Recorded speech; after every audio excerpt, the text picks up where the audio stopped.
උත්සාහ කරන්න පතොක් වගේ වෙන්න. අමාරු කාල තරහාගෙන ලස්සනට පිපෙන්න. උත්සාහ කරන්න අරලිය වගේ වෙන්න. ජීවිතේ කොතැනකවත් මරණය දෙක්ම කිසිම මනුස්සෙක් තනි නොකරන්න. උත්සාහ කරන්න ටියුලිප් වගේ වෙන්න. වසන්තයක් කවදාම හරි ලැබෙන බව විශ්වාස කරන්න. උත්සාහ කරන්න ඩේසි වගේ වෙන්න. අයිති හැම ඍතුවක්ම ලෝභ නැතිව සුවඳ බෙදන්න. උත්සාහ කරන්න සූර්යකාන්ත වගේ වෙන්න. අයිති නැතත් හදවතේ පරිස්සමින් තියාගන්න. උත්සාහ කරන්න අඩුම තරමේ කැලෑමලක්වත් වෙන්න. කොතැනක හරි කමක් නැහැ සතුටින්ම පිපෙන්න. දවසක මොන දේ වුණත් කමක් නැහැ.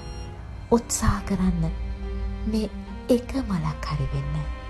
මං කියන්නේ ඔය ලස්සන මලක්. කවදා කොතන මොන විදිහකින් හරි ආයෙම පිපෙන්න ඕනි මලක්.